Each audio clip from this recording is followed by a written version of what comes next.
청량리역에서 옴니로 기차로 가기 전 날 저녁 전 가족을 불러놓고 내가 어쩔 수 없이 명령에 의해서 전쟁터로 가게 됐으니 가야겠다고 보고를 하고 군에서 나온 봉급을 어머님께 드리고 눈물로 작별을 했죠. 이 얘기를 도저히 할 수가 없었습니다. 미리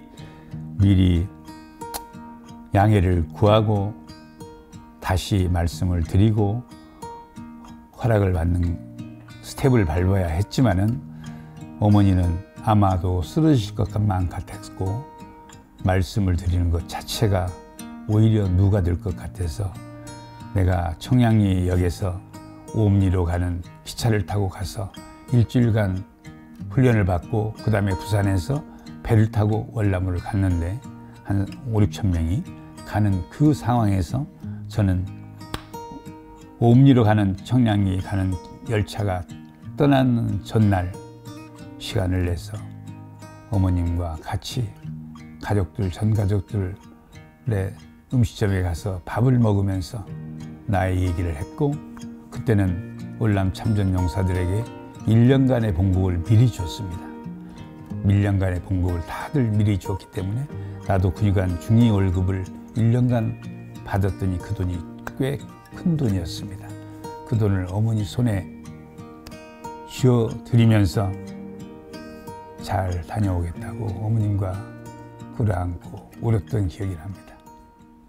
맹호부대 포사령부 의무참모로 군의관으로 참전하면서 맨 처음 한 일은 사단사령부에서 40분 떨어진 마을에서의 무의천진료소, 성장이 주최하는 무의천진료소의 무료 진료 활동을 했는데 그때는 약 한 150여 명의 진료를 한 것으로 기억이 납니다.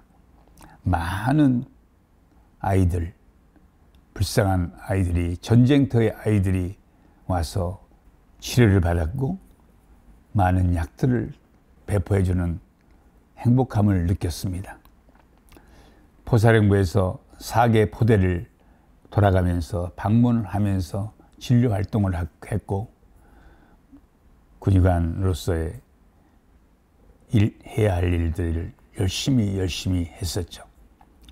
제가 가서 3개월 정도 됐을 때 맹호 작전 3호, 4호, 5호 작전이 벌어졌었습니다. 월남 전쟁 때는 한 번 작전이 벌어지면은 우선 수많은 인명피해가 발생을 하고 또 많은 사람들이 피를 흘리기 때문에 철저한 포사령부에 있어서는 포사격을 미리미리 좀 해줘서 우리의 사병들이 좀 다치지 않게 사망이 되지 않는 상황을 만들어주기 위해서 정말 작전참모나 또 포사령부 내 모든 사람들이 열심히 싸웠던 것으로 생각을 합니다. 맹호 포사령부 내에 이동외과 병원이 있었습니다. 한 30~40명의 전문 의사들과 간호장교들이 진을 치고 작전을 수행을 하는데 도움을 줬었죠. 수많은 앰뷸런스와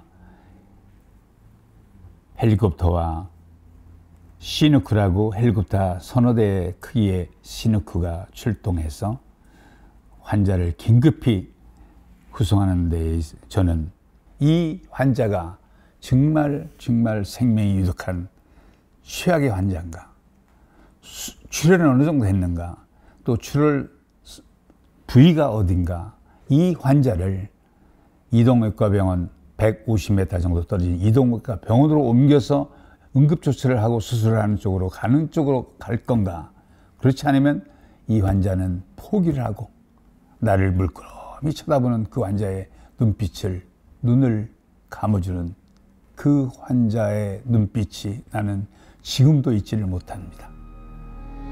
V트랩이 터져서 하반신이 다 날아가 버리고 팔다리가 다 날아가 버리는 그런 혹독한 상황에서 그 흘리는 피의 양은 너무나 많아서 대개 다들 혈압이 잡히지 않을 정도의 상태로 마지막으로 날라왔을 때는 나는 죽음을 쪽으로 판정을 내릴 수밖에 없는 상황을 무수히 봤습니다.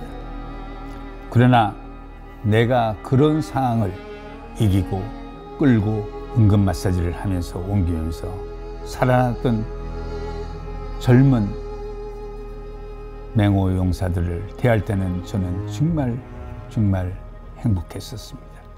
사실은 환자를 나눈다는 것은 나는 딱 한 3가지를 가지고 결정을 했어요.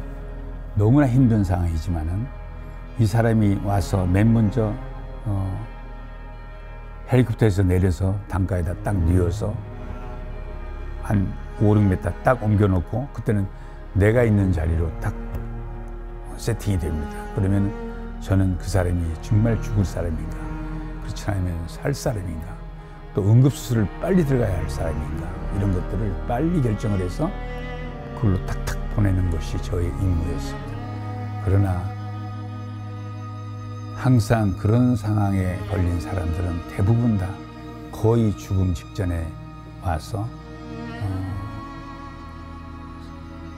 응급 의료 조처를 한다 한들 결국은 잘못될 가능성이 99.9% 되는 상황이 꽤 많이 있었습니다. 이럴 때는 헛수고를 할 필요가 없이 우선 급한 사람들 빨리 치료해서 살릴 수 있는 쪽으로 빨리 해결을 하고 2분, 3분, 4분, 5분 후에는 다 죽을 수밖에 없는 그런 사람들은 더 이상 우리가 하지 못하는 그런 처절한 정말 가슴 아픈 이런 일들을 저는 경험을 했다는 것이죠. 내가 한국에 와서 제대를 하고 인턴과 레지던트를 세브란스 병원에서 하는 동안에도 항상 머리를 짓눌렀던 그런 것들이 꼭 있었습니다. 그리고 귀국해서 2년 후에 이제 결혼을 하고 사는 동안에, 평안하게 사는 동안에도 항상 꿈을 꾸면은 그 악몽이 꼭 나오는 거예요. 그래서 그냥 후닥닥 하고 소리를 지르고 벌떡 일어나지를 않느나 이런 것이 한 달이면은 거의 7, 8번, 10번 정도는 있었습니다. 그것이 다 없어진 때가 한 6년 지나고 나서 그때는 거의 없어지는 시기가 돼서 나는 이겼구나 하는 생각을 갖고 나의 충격이 아마도 점점 사라지는구나 하는 생각을 가졌죠. 그래서 그런 것들이 참 힘들었었습니다.